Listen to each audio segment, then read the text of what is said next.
खरगोश सा अपराध, कछुआ सा न्याय, एक दिन बंद हो जाएगा यह भी अध्याय। नमस्कार, मेरा नाम है दिव्यांशु और आप देख रहे हैं लाइव हिंदुस्तान। लाइव हिंदुस्तान पर हमारी कवरेज क्राइम कथा के माध्यम से बहराइच हिंसा की पूरी सीरीज जारी है। इसमें हम आपको लगातार उस घटना, उस हिंसा जो कथित सुनियोजित तौर पर की गई थी, उसके हर एक क्षण से रूबरू करवा रहे हैं। हमारी पूरी आशा है कि हम निष्पक्ष तरीके से आप तक उस खबर को पहुंचा सकें, उसकी इनसाइड स्टोरी को बता सकें जो वास्तव में 13 और 14 अक्टूबर को घटी थी।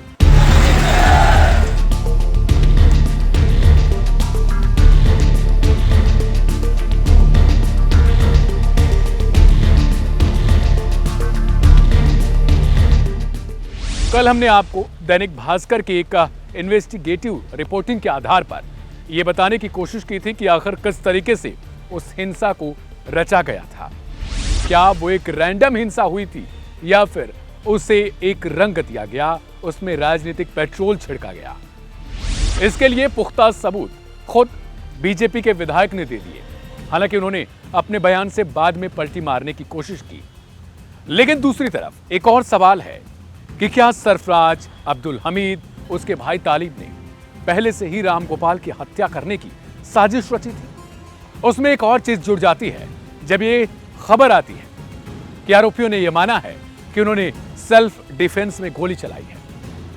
अब सेल्फ डिफेंस में गोली चलाने से आखिर क्या कुछ सजा होती है, इसके लिए आज हमने अपनी इस सीरीज को ही रखा है कि सेल्फ डिफेंस में आखिरकार कोर्ट में अगर आरोपी ये कबूल करता है कि उसने गोली आत्मरक्षा में चलाई, अपनी जान, अपनी परिवार की जान को बचाने के लिए उसने किसी की हत्या की, तो क्या उसे सजा होगी?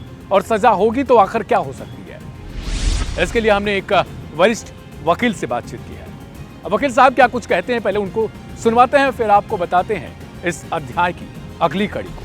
सेल्फ डिफेंस में हथियारों के इस्तेमाल और मर्डर सेक्शन 38 और सेक्शन 39 ऑफ भारतीय न्याय संहिता 2023 लागू होता है। सेल्फ डिफेंस में लाइसेंसी हथियार के इस्तेमाल पर हत्या होने पर एक्यूज्ड को अपने पुख्ता साक्ष्य के साथ कोर्ट में आत्म सुरक्षा, बेइज्जती या गंभीर चोट को के बचाव के लिए साबित करना होता है, तभी वो कोर्ट से बरी हो सकता है। सेक्शन 103 सब क्लॉज 2 ऑफ भारतीय न्याय संहिता 2023 के अंतर्गत सजा मृत्युदंड या आजीवन कारावास संग जुर्माना हो सकता है। बीजेपी के विधायक ने यह कहा था कि राम गोपाल की हत्या से पहले, यानी जिस दिन अगली सुबह होती है उसी दिन 13 अक्टूबर की अगली सुबह 14 अक्टूबर, इसी दिन हिंसा की आग बढ़ती जाती है, पेट्रोल छिड़का जाता है, शव यात्रा निकाली जाती है और फिर धीरे धीरे देखते ही देखते महाराजगंज का पूरा एरिया जल उठता है।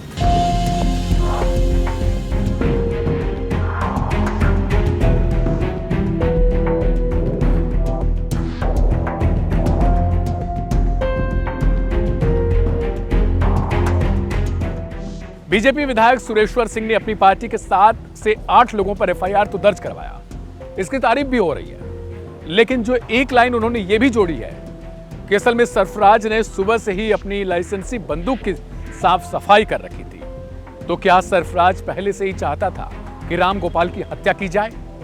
अगर सुबह से उसने माना जाए कि साफ सफाई कर रखी थी, जो बंदूक में इस्तेमाल किए जाने वाली चीजें होती हैं उनकी साफ सफाई, उनको धूप में सुखाना, इस तरीके की चीजें जो बार बार कही जा रही हैं, क्या उनका सिर्फ मकसद राम गोपाल तक ही था? अगर दैनिक भास्कर की इस रिपोर्ट को माना जाए, इस रिपोर्ट को आधार मानकर कहा जाए, तो उसमें एक और चीज बताई गई। एक पुलिस अधिकारी जो हरदी थाने में तैनात रहे, अब वो वहां के हैं, पूर्व अधिकारी हैं, उनको कहीं और सस्पेंड कर दिया गया या फिर उनकी जो जगह है उसको बदल दिया गया है। उन्होंने अपने नाम ना बताने की शर्त पर यह कहा था कि वास्तव में डीजे बजाना या पाकिस्तान मुर्दाबाद के गाने या पाकिस्तानी जैसे भी कुछ भी गाने रहे हो, वो वास्तव में वो हिंसा या फिर झगड़े का कारण नहीं थे। अब्दुल हमीद के घर से 3 लोगों ने हाथ हिलाया था। उस भीड़ में कोई आया और वो भीड़ से निकल गया। उसके निकलते ही झगड़ा झंझट सब शुरू होता है। उन्होंने कहा राम गोपाल की पहले से ही सरफराज के घर से बनती नहीं थी, यानी दोनों में पहले से ही विवाद था। तो क्या सरफराज ने इसी हिंसा, कथित तौर पर जो नारे लगाए जा रहे थे, उनके बाद की हुई घटनाओं का फायदा उठाया? बीजेपी विधायक की बातों से यही पता चलता है। सुरेश्वर सिंह ने एक और चीज कही है। उन्होंने ये कहा कि अगर पुलिस अधिकारी वहां पर मौजूद होते, जो आवश्यकता थी कि उतनी पुलिस बल की मौजूदगी होनी चाहिए थी, अगर वो रही होती तो ये हिंसा नहीं होती।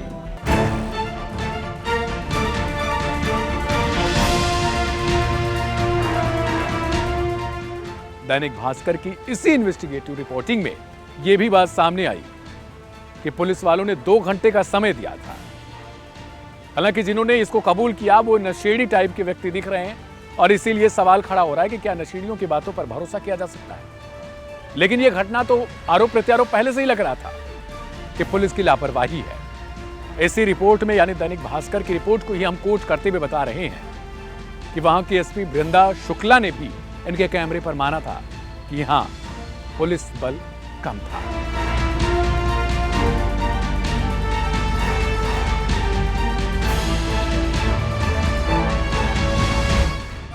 मुझे सूचना मिली है कि राम गोपाल मिश्रा की पहले से ही अब्दुल हमीद के परिवार से टसल थी।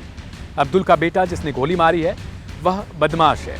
अगर दोनों में विवाद नहीं होता तो राम गोपाल सिर्फ अब्दुल के घर का ही झंडा नहीं उखाड़ता। वहां तमाम मुस्लिमों के घर हैं जिन पर झंडे लगे थे, लेकिन अब्दुल के घर का ही झंडा उसने क्यों उतारा?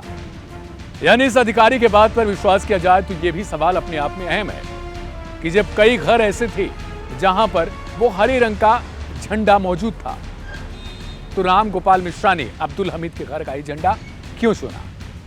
और फिर जिस बंदूक को माना जा रहा है कि वो पहले से ही साफ सफाई करके रखी गई थी, उसी बंदूक से हवाई फायरिंग होती है, जो अब्दुल की बेटी रुखसाना कहती है आज तक के कैमरे पर कि सेल्फ डिफेंस में उसने हवाई फायरिंग की लोगों को डराने के लिए।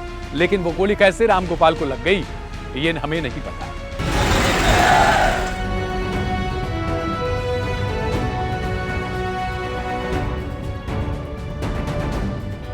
कुल मिलाकर राम गोपाल मिश्रा की मौत को यह तूल दिया जा रहा है कि उसको मारा नहीं गया था, बल्कि सेल्फ डिफेंस में हत्या हुई थी। लेकिन हत्या को जस्टिफाई तो नहीं किया जा सकता।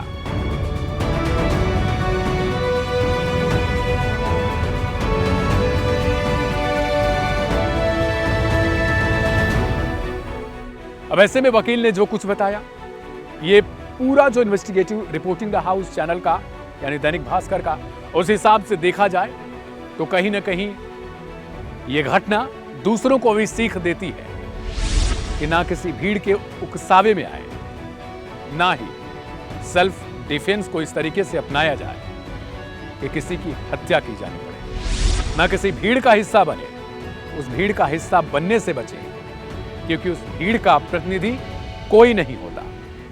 हाँ, उस भीड़ का कोई होता है तो रिमोट कंट्रोल होता है। वो रिमोट कंट्रोल हम में से, आप में से किसी के पास नहीं है। वो कोई और ही होता है जो कहीं किसी सत्ता में, किसी कुर्सी पर कहीं और बैठा होता है। राजनीति जारी रहेगी। आपकी और दूसरों की लड़ाई इस राजनीति की बदौलत ना करें, क्योंकि ये आपके काम की नहीं है। आपके काम की आपका अपना परिवार, आपके सगे संबंधी।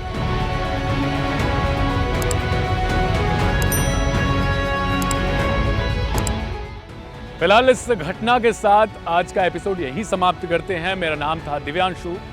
नमस्कार।